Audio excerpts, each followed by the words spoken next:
ಅಮ್ಮ, ನಾನು ಇವಾಗ ಹೋದ್ರೆ ಮತ್ತೆ ಸಿಗಲ್ಲ,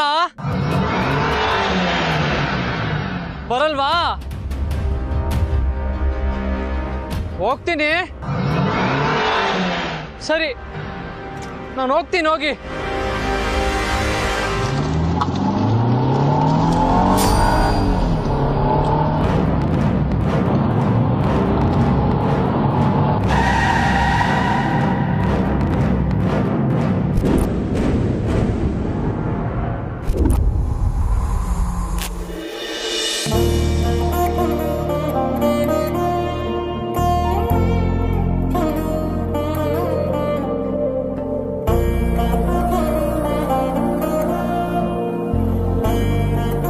ಇಷ್ಟು ದಿನ ನಮ್ಮ ಸಂಬಂಧಗಳ ಮೇಲೆ, ನಮ್ಮ ಪ್ರೀತಿ ಮೇಲೆ, ನಮ್ಮ ಮನಸ್ಸುಗಳ ಮೇಲೆ ಬಿದ್ದಿರೋ ದೃಷ್ಟಿನ ನೀನ್ ನಿವಾರಿಸ್ಬೇಕು. ನನ್ನ ಮಗ ಕೂಡ ನಿನ್ನ ಹಾಗೆ ದೀಪ, ಜಗತ್ತಿಗೆ ಬೆಳಕು ಕೊಡೋ ಸೂರ್ಯ. ಬೇಡದವ್ರಿಗೆ ಕೈ ನೀಡಿ ಕೊಡ್ತಾನೆ, ಹೇಳೋರಿಗೆ ಕಿವಿ ಕೊಟ್ಟು ಕೇಳಿಸ್ಕೊತಾನೆ.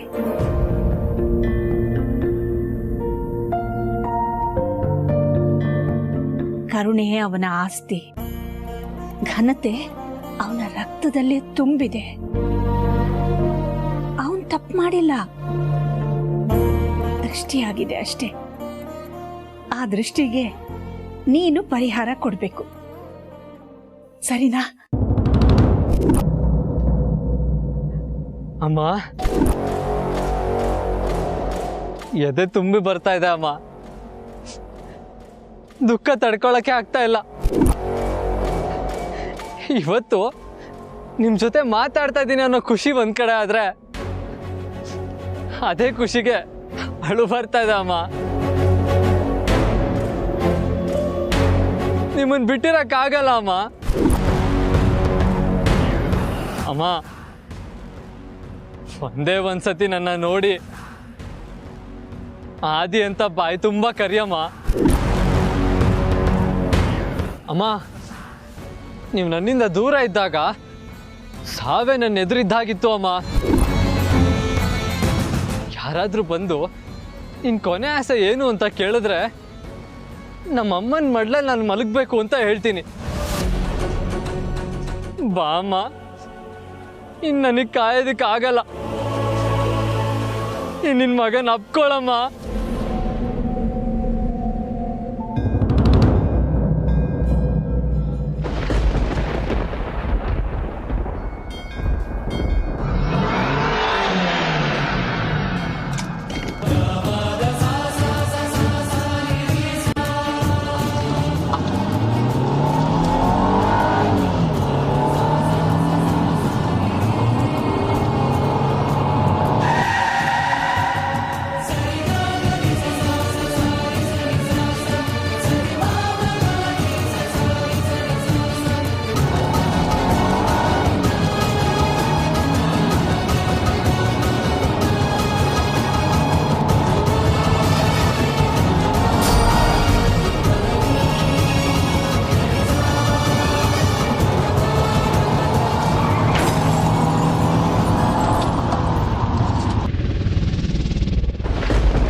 ದೀಪ ಆರ್ತಾ ಇದೆ.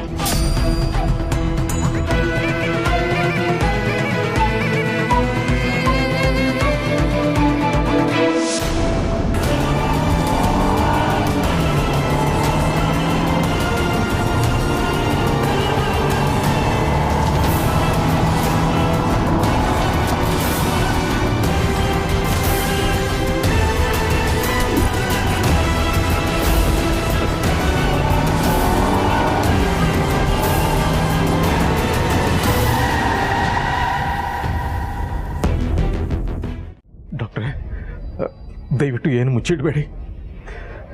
ಏನೇ ಇದ್ರು ನೇರವಾಗಿ ಹೇಳಿ. ಅತಿಥಿನ ಕಂಡೀಷನ್ ಆಗಿದೆ. ನೀವು ಹೇಳ್ತಿರೋದು ನೋಡಿದ್ರೆ ಐ ಥಿಂಕ್ ನಿಮ್ಗೆ ಈಗಾಗಲೇ. ಡಾಕ್ಟರ್, ನನ್ನ ಮಗ ಆದಿತ್ಯ. Relax please. ನಿಮ್ಮ ಭಾವನೆಗಳು ನನಗೂ ಅರ್ಥ ಆಗುತ್ತೆ. ನಾನೊಬ್ಬ ಡಾಕ್ಟರ್ ಆಗಿ ಪೇಷಂಟ್ಸ್ನ ಉಳಿಸ್ಕೊಳ್ಳೋದಕ್ಕೆ ಪ್ರಯತ್ನ ಮಾಡ್ತಾ ಇದ್ದೀನಿ. ನನ್ನ ಮಗ ಆದಿ ಜೀವಂತವಾಗಿ ವಾಪಸ್ ಬರ್ತಾನ doctor? Mister Raghu, calm down. ಈ ಕೇಸ್ ಬಗ್ಗೆ ಈಗಲೇ ಏನು ಹೇಳೋಕ್ಕಾಗಲ್ಲ. ಆಕ್ಸಿಡೆಂಟ್ ಆಗಿ ತಲೆಗೆ ಪೆಟ್ಟು ಬಿದ್ದಿರೋದ್ರಿಂದ ಕನ್ವಲ್ಷನ್ಸ್ ಹೆಚ್ಚಾಗಿದೆ. ಬ್ರೈನ್ ಡ್ಯಾಮೇಜ್ ಆಗಿದ್ರೂ ಆಗಿರ್ಬೋದು.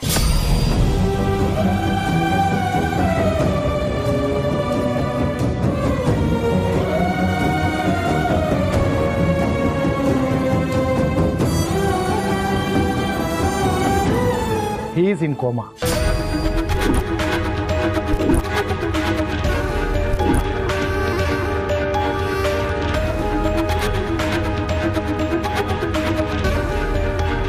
ಯಾವ ಟ್ರೀಟ್ಮೆಂಟ್ಗೂ ಬಾಡಿ ರೆಸ್ಪಾಂಡ್ ಮಾಡ್ತಾ ಇಲ್ಲ.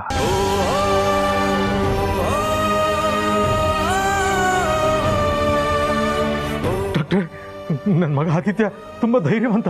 ಬರೀ ಧೈರ್ಯ ಮಾತ್ರ ಇದ್ರೆ ಸಾಲದು, ಕೆಲವು ಸಲ ಬದುಕು ಆಸೆನೂ ಇರಬೇಕು. His condition is very critical. ಅವನ ಕಡೆ ಸಲ ನನ್ನ ಜೊತೆ ಮಾತಾಡಿದಾಗ ಎಷ್ಟೊಂದು ಜೀವ ತುಂಬಿಕೊಂಡಿದ್ದ ಡಾಕ್ಟರ್. ಅವನು ಹಾಗೆ ಮನೆಗೆ ವಾಪಸ್ ಬರಬೇಕು ಡಾಕ್ಟರ್, ಪ್ಲೀಸ್. ಸೈನ್ಸ್ ಏನೇನು ಹೇಳುತ್ತೋ ಎಲ್ಲ ಪ್ರಯತ್ನನೂ ನಾವು ಮಾಡ್ತೀವಿ. ಆದರೆ ಅದಕ್ಕೂ ಮೀರಿದ್ದು ಒಂದು ಶಕ್ತಿ ಇದೆ. ಆ ಶಕ್ತಿನ ನಾನು ನಂಬ್ತೀನಿ. ಈಗ ನಿಮ್ಮ ಮಗ ಆದಿತ್ಯ ಬದುಕಬೇಕು ಅಂದರೆ ಆ ದೇವರೇ ಕಾಪಾಡಬೇಕು.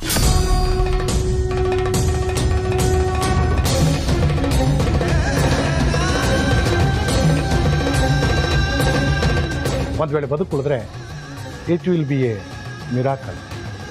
I believe in miracles. ನಾನು ದೇವರನ್ನ ನಂಬ್ತೀನಿ. ಅವನ ಪವಾಡಗಳ ಬಗ್ಗೆನೂ ನಂಬಿಕೆ ಇದೆ. ಅರೆ, ನೀವೆಲ್ಲ ಯಾಕೆ ಇಷ್ಟೊಂದು ಟೆನ್ಷನ್ ಮಾಡ್ಕೊಂಡಿದ್ದೀರಿ?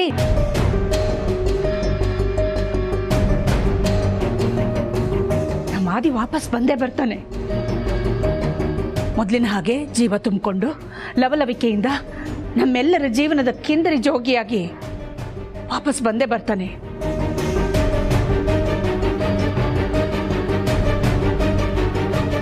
ಈ ಅರಸನ ಕೋಟೆ ಅಖಿಲಾಂಡೇಶ್ವರಿ ಎಷ್ಟು ಸ್ಟ್ರಾಂಗೋ, ಅವಳ ಮಗ ಆದಿ ಡಬಲ್ ಸ್ಟ್ರಾಂಗ್.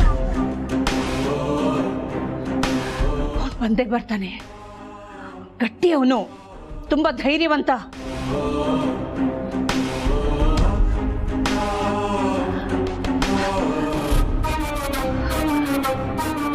ಮಗನೇ, ನೀನು ವಾಪಸ್ ಬಂದೇ ಬರಬೇಕು ಅಂತ ಹೇಳಿದ್ದಕ್ಕೆ ಬರ್ತೀನಮ್ಮ ಅಂತ ಉಸಿರಲ್ಲೇ ಉತ್ತರ ಕೊಟ್ಟಿದ್ದಾನೆ.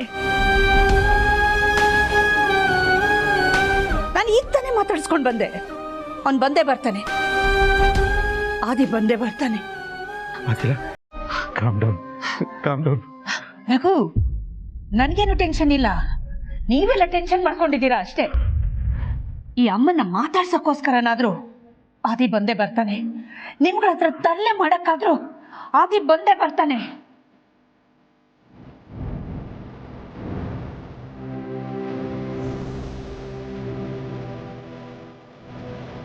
ಒಂದ್ಸಲ ನೀವು ಅವನ ಹತ್ರ ಮಾತಾಡ್ಬೇಕು ಡಾಕ್ಟರ್. ಮಾತಾಡ್ತಾನೆ ಇರ್ಬೇಕು ಅನ್ಸುತ್ತೆ.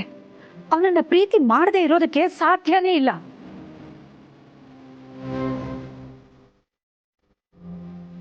ನಾ ಕಾರಣ ಅವನ ಮೇಲೆ ಕೋಪ ಮಾಡ್ಕೊಂಡ್ಬಿಟ್ಟಿದ್ದೆ. ಈಗ ಮಾತಾಡ್ಬೇಕು ಅನ್ಸೋಷ್ಟ್ರಲ್ಲಿ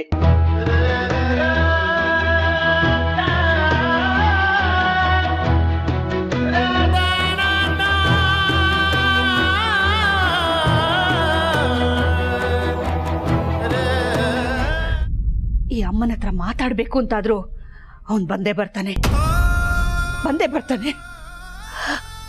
ಈ ಅಮ್ಮ ಅವನ ಹತ್ರ ಮಾತಾಡೋದಕ್ಕೋಸ್ಕರ ಕಾಯ್ತಾ ಇದ್ದೀನಿ ಅಂತ ಅವನಿಗೆ ಗೊತ್ತು. ಅವನು ಬಂದೇ ಬರ್ತಾನೆ ಅಲ್ವಾ ಡಾಕ್ಟರ್?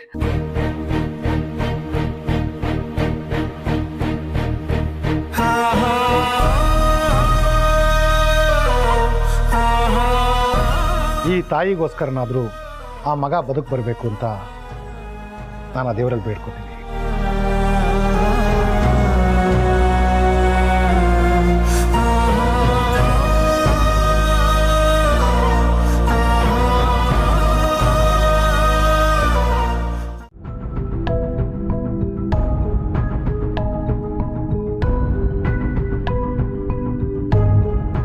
ಸಾವಿತ್ರಕ್ಕ, ನಡಿ ನನ್ನ ಜೊತೆ.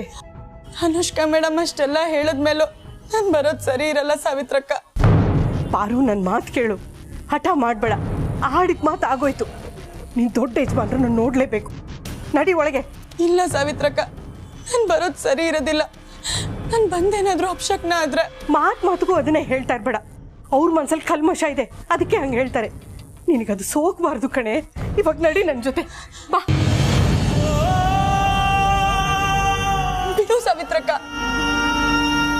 ಮೊದಲು ನಾನು ಕೇಳೋ ಪ್ರಶ್ನೆಗೆ ಉತ್ತರ ಕೊಡು. ಆಮೇಲೆ ನಾನು ಎಲ್ಲಿಗೆ ಬೇಕಾದರೂ ಬರ್ತೀನಿ.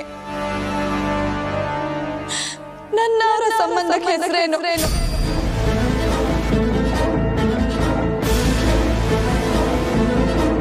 ಹೇಳು.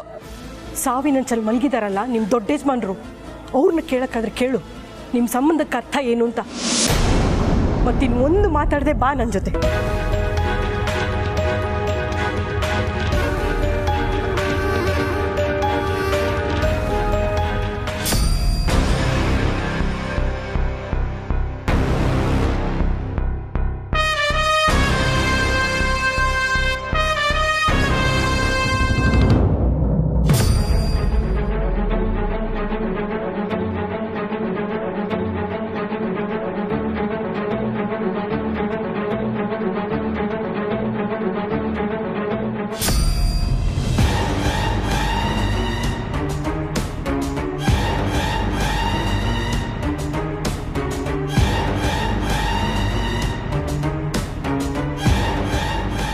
ಮೇಡಮ್, ಇವಳ್ದೆ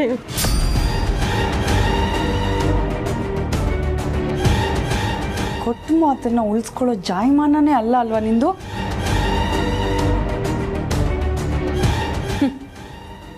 ಎಷ್ಟೇ ಆದ್ರೂ ಕಚ್ಚಡ ಕೆಲ್ಸದವಳಲ್ವಾ? ಎಲ್ಲಿ ಬಿಡ್ತೀಯ ನಿನ್ ಚಂಗ್ಲು ಬುದ್ಧಿನ?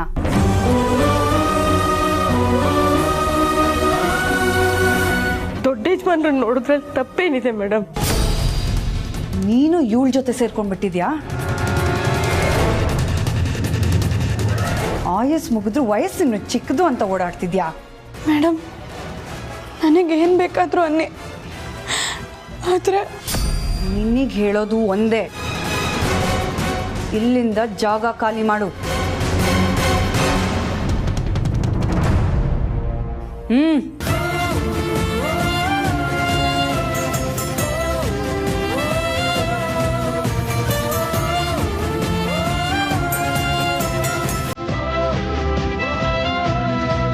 ಪಾರ್ವತಿ,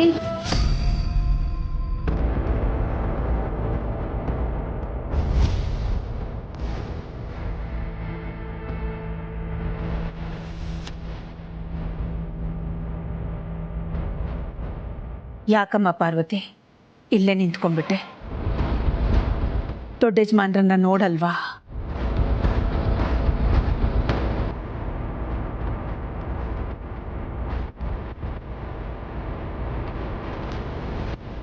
ನಾನು ಬಂದ್ರೆ ಆ ದಿನ ಪ್ರಾಣಕ್ಕೆ ಪ್ರಾಣ ಕೊಟ್ಟು ಕಾಪಾಡ್ದೋಳು ನೀನು, ಕಣ್ಣಲ್ಲಿ ಕಣ್ಣಿಟ್ಟು ನೋಡ್ಕೊಂಡೋಳು ನೀನು. ಬೆಳಿಗ್ಗೆ ಅವನ ರೂಮ್ನಲ್ಲಿ ಹೂ ಇಡೋವಾಗಿನಿಂದ ರಾತ್ರಿ ಅವನು ಮಲಗೋವಾಗ ತಗೊಳ್ಳೋ ಮಾತ್ರೆವರೆಗೂ ಬೇರೆಯವ್ರು ಮರೆತರು ನೀನು ಮರಿದೆ ನಿರಂತರವಾಗಿ ಸೇವೆ ಮಾಡಿರೋಳು.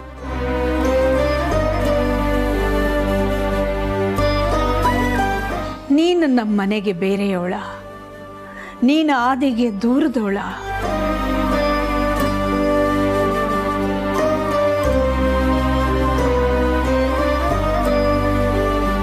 ಡಮ್ಮಿ ಮದುವೆಗೆ ಆದಿ ನಿನ್ನನ್ನು ಒಪ್ಪಿಸಿದಾಗ ಹಿಂದು ಮುಂದು ನೋಡ್ದೆ, ಅವನನ್ನ ನಂಬಿ ಹಸೆಮಣೆ ಏರ್ದೆ.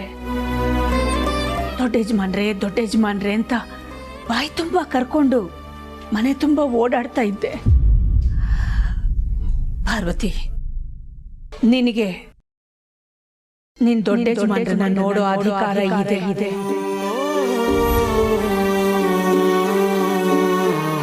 ನೋಡು ಬಾಮ್ಮ, ಬಾ.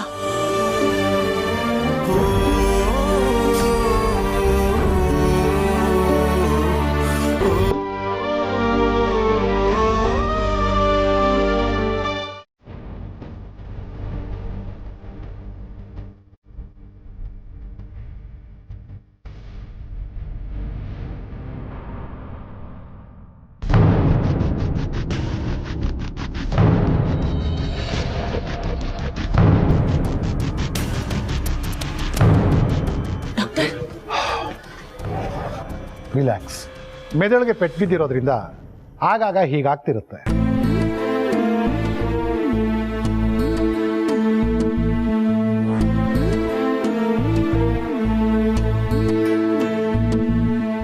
ನಥಿಂಗ್ ಸೀರಿಯಸ್ ಅಲ್ವಾ? ಸೀರಿಯಸ್.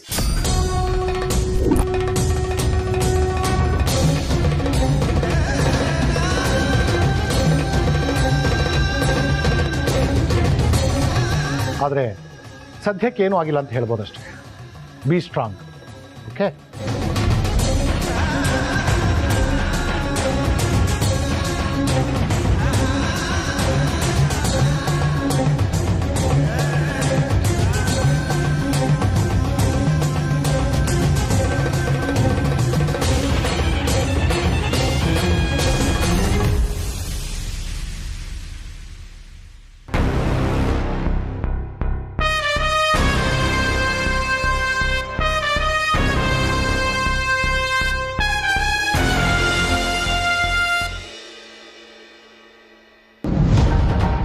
ಅಯ್ಯೋ, ಇದೆಲ್ಲ ಯಾಕೆ ಮೇಡಮ್? ಇಲ್ಲಿ ತಗೊಳಪ್ಪ. ಪರವಾಗಿಲ್ಲ, ಬೇಡ ಮೇಡಮ್.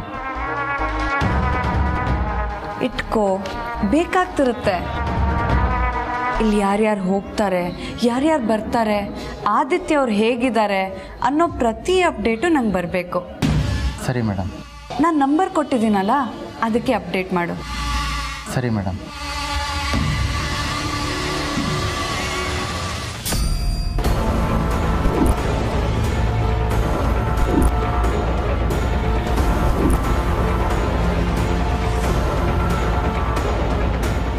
ಗುರುಜಿ, ಇದೇನು ಸೆಟ್ಟಿಂಗಾ ಫಿಟ್ಟಿಂಗಾ? ಏನು ಹೇಳ್ತಾ ಇದ್ದೀರಾ? ಅದೇ ಆ ವಾರ್ಡ್ ಬಾಯ್ ಜೊತೆ ಏನೋ ಮಾತಾಡ್ತಿದ್ರಲ್ಲ, ಏನು ವಿಷಯ ಅಂತ ತಿಳ್ಕೊಬೋದಾ? ಆದಿತ್ಯನ ಪ್ರತಿ ಕ್ಷಣಕ್ಕೂ ಕಣ್ಣಲ್ಲಿ ಕಣ್ಣಿಟ್ಟು ನೋಡ್ಕೋ.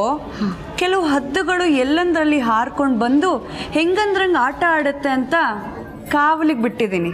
ಕಾವಲು ಕಾಯೋದೇ ಹದ್ದಾಗ್ಬಿಟ್ರೆ ಅಂತ ಭಯ ಗುರುಜಿ.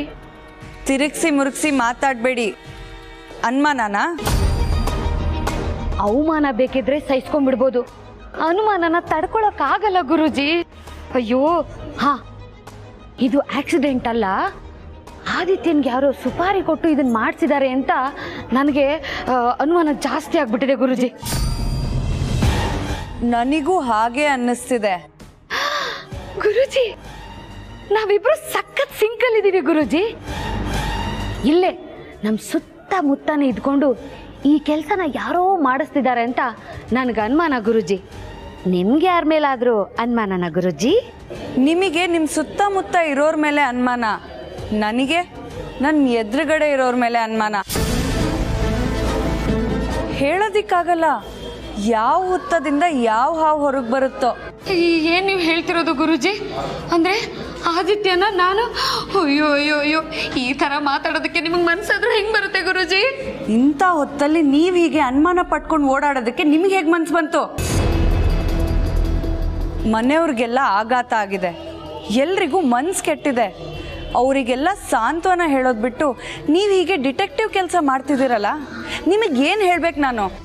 ಗುರುಜಿ, ಹೊಗೆ ಆಡ್ತಿದೆ ಅಂದರೆ ಅಲ್ಲಿ ಬೆಂಕಿ ಇದೆ ಅಂತ ಅರ್ಥ. ಆ ಬೆಂಕಿನ ಹುಡುಕೊಂಡು ಹೋಗ್ತಿದ್ದೀನಿ ಗುರುಜಿ. ಹುಷಾರು, ಬುಡದ್ ಸಮೇತ ಸುಟ್ಟೋಗ್ತೀರಾ.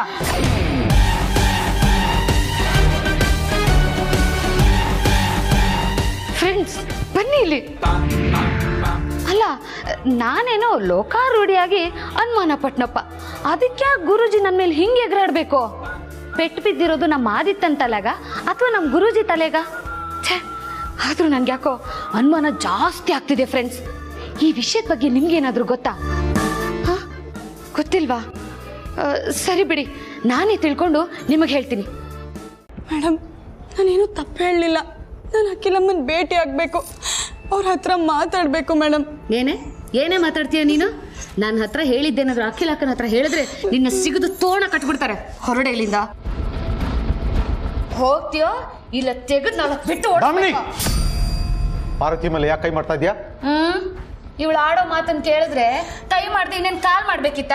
ಇವಳು ಮಾತನ್ನ ಅಕ್ಕ ಕೇಳ್ಬೇಕಾಗಿತ್ತು. ಕೆರ ಕಿತ್ತೋಗಂಗ್ ಹೊಡೆದಿರೋರು. ಪಾರ್ವತಿ, ಏನಾಯ್ತು? ಅಮ್ಮ, ದೊಡ್ಡೇಶ್ಮಾನ್ರಿಗಾಗಿರೋ ಆಘಾತಕ್ಕೆ ಪರಿಹಾರ ಕೇಳೋಣ ಅಂತ ದೇವಸ್ಥಾನಕ್ಕೆ ಹೋಗಿದ್ದೆ.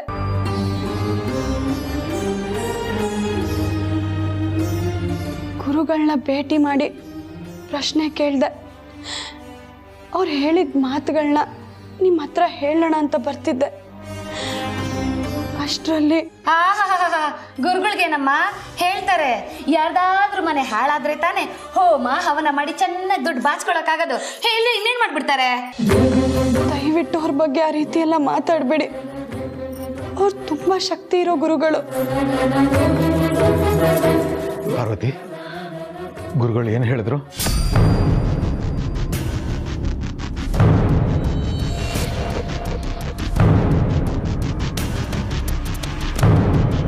ದೊಡ್ಡೇಶ್ಮಾನ್ರಿಗಾಗಿರೋ ಅಪಘಾತ ಇಡೀ ಕುಟುಂಬಕ್ಕೆ ತಗ್ಲಿರೋ ದೋಷದಿಂದ ಅಂತ ಹೇಳಿದ್ರು.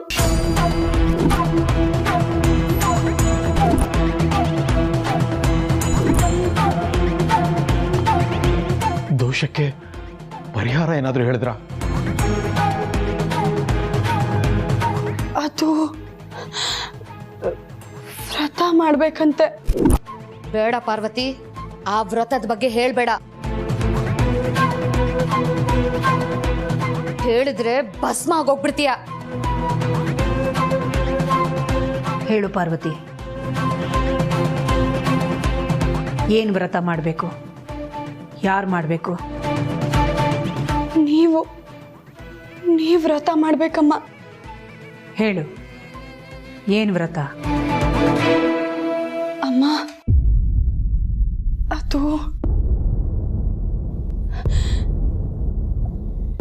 ಅದು ಹೇಳಮ್ಮ, ಹೇಳು. ಅಕ್ಕನ ಹತ್ರ ಏನು ಹೇಳ್ಬೇಕು ಅಂತಿದ್ದೆ, ಈಗ ಬೇಬೆ ಅಂತಿದ್ಯಾ? ಹೇಳು.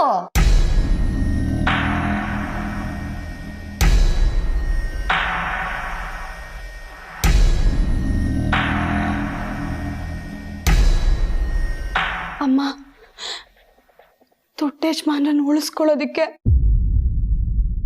ನೀವು ಭಿಕ್ಷೆ ಬೇಡಬೇಕು.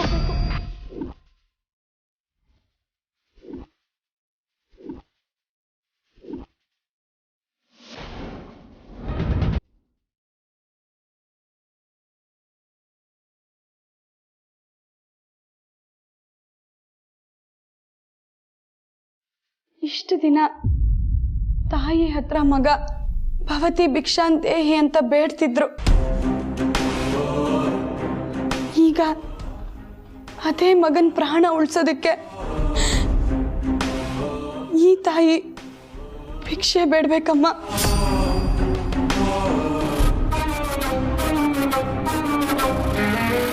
ಭಿಕ್ಷೆಯಾಗಿ ಸಿಕ್ಕಿರೋ ಅಕ್ಕಿನ ಬೇಯಿಸಿ ದೇವ್ರಿಗೆ ನೈವೇದ್ಯ ಮಾಡಿ ಅದನ್ನ ಮಗನಿಗೆ ತಿನ್ನಿಸ್ಬೇಕಮ್ಮ.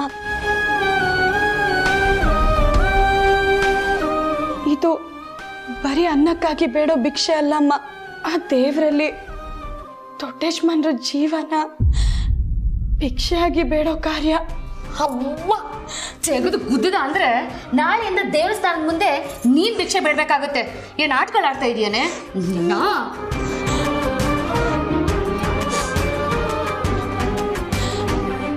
ಅಮ್ಮ, ಗುರುಗಳು ಹೇಳಿದ್ದಿಷ್ಟು, ನಿಮ್ಮ ಎಲ್ಲ ಸವಲತ್ತು ಸೌಕರ್ಯಗಳನ್ನ ತೊರೆದು ಒಬ್ಬ ತಾಯಿಯಾಗಿ ಮಗನಿಗೋಸ್ಕರ ಭಿಕ್ಷೆ ಬೇಡಬೇಕು ಅಂತ.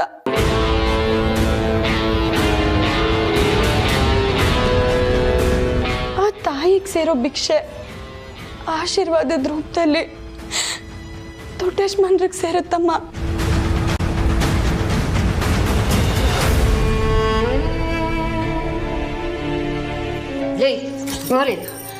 ನೋಡೆ ಅವ್ರನ್ನೆಲ್ಲ, ನೀನ್ ಆಡಿದ ಮಾತುಗಳಿಗೆ ಅವರೆಲ್ಲ ಹೆಂಗ್ ಶಾಕ್ ಆಗಿ ನಿಂತಿದ್ದಾರೆ ನೋಡು.